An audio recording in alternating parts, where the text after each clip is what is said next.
मेरी बीवी 5 वक्त की नमाजी और तहज्जुद गुजार है। एक दिन मैं सोया हुआ था और अचानक मुझे मेरी बीवी की कॉल आई। वो बहुत ज़्यादा परेशान लग रही थी और मुझे बोला कि फौरन घर आ जाओ। जब मैं घर गया तो मेरी बीवी रो रही थी। जब मैंने अपनी बीवी से वजह पूछी तो मुझसे कहने लगी कि मैंने जब आपको कॉल की तो आप कहाँ थे।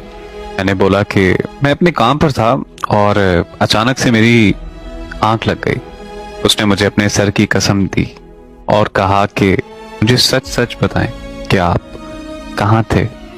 मैंने उसे कहा कि पहले तुम वजह बताओ कि ये बात आखिर क्यों पूछ रही हो तुम। तो उसने मुझे बताया कि आज एक फकीर आया था, उसने सदा लगाई। तो जब मैंने उसे रोटी पकड़ाई तो उसने मेरा हाथ पकड़ लिया।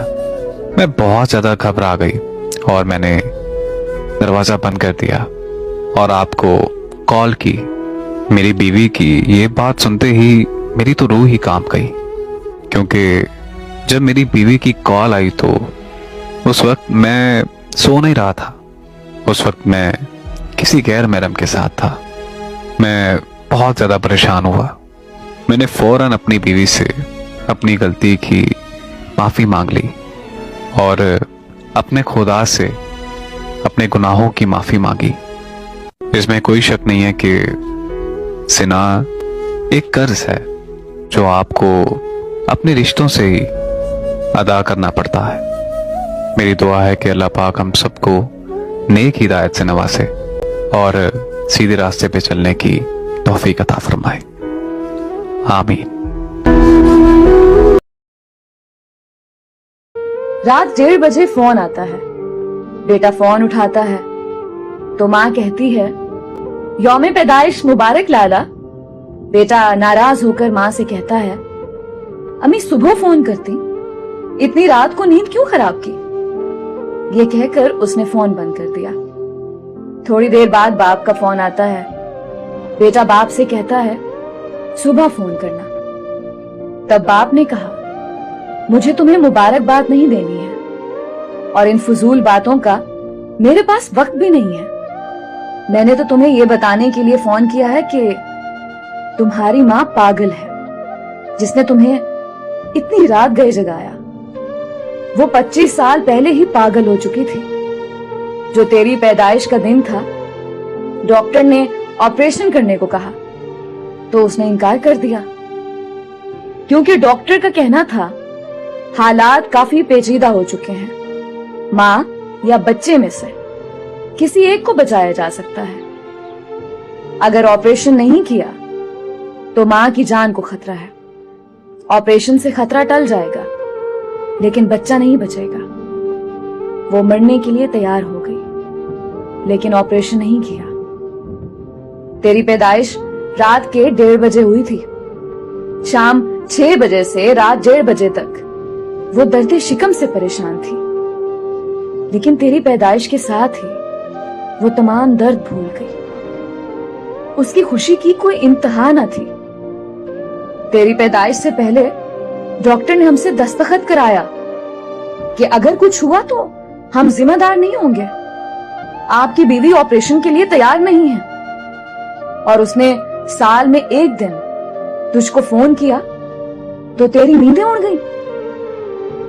वो मुझे 25 साल से रोजाना रात को 1:30 बजे जगाती है और कहती है, देखो हमारा लाला इसी वक्त पैदा हुआ था। मैंने तुम्हें सिर्फ ये कहने के लिए फोन किया था। ये कहकर वालिद साहब ने फोन बंद कर दिया। बेटा ये सुनकर शर्मिंदा हो जाता है। वो फौरन दौड़कर माँ के घर पहुंचकर माँ के कदमों में गिर जाता है और रो रो कर अपने किए सलूक की माफी मांगने लगता है। दोस्तों, वालिदैन को आपके पैसे की नहीं बल्कि आपकी मोहब्बत और वक्त की जरूरत है। उन्हें प्यार दो। माँ की मोहब्बत बहुत अनमोल होती है। एक रात खाने के वक्त मेरी वालिदा ने सालन और जली हुई रोटी मेरे वालिद के आगे रख दी। मैं वालिद के रद्द अमल का इंतजार करता रहा कि शायद वो गुस्से का इजहार करेंगे, لیکن انہوں نے انتہائی سکون سے کھانا کھایا اور ساتھ ہی مجھ سے پوچھا کہ آج سکول میں میرا دن کیسا گزرا۔ مجھے یاد نہیں کہ میں نے کیا جواب دیا، لیکن اسی دوران میری والدہ نے روٹی جل جانے کی معذرت کی۔ میرے والد نے کہا کوئی بات نہیں، بلکہ مجھے تو یہ روٹی کھا کر مزہ آیا۔ اس رات جب میں اپنے والد کو شب بخیر کہنے ان کے کمرے میں گیا تو ان سے اس بارے میں پوچھ ہی لیا کہ کیا واقعی آپ کو جلی ہوئی روٹی کھا کر مزہ آیا؟ انہوں نے پیار سے مجھے جواب دیا، بیٹا ایک جلی ہوئی روٹی کچھ نقصان نہیں پہنچاتی، مگر تلخ رد عمل اور بد زبانی انسان کے جذبات کو مجروح کر دیتے ہیں۔ میرے بچے، یہ دنیا بے شمار ناپسندیدہ چیزوں اور لوگوں سے بھری پڑی ہے۔ میں ابھی کوئی بہترین یا مکمل انسان نہیں ہوں، اور میں یہ سمجھتا ہوں کہ ہمارے ارد گرد کے لوگوں سے بھی غلطی ہو سکتی ہے۔ ایک دوسرے کی غلطیوں کو درگزر کرنا، رشتوں کو بخوبی نبھانا، اعلیٰ ظرفی کا مظاہرہ کرنا ہی تو تعلقات میں بہتری کا سبب بنتا ہے۔ ہماری زندگی اتنی مختصر ہے کہ اس میں معذرت اور پچھتاووں کی کوئی گنجائش نہیں ہوتی۔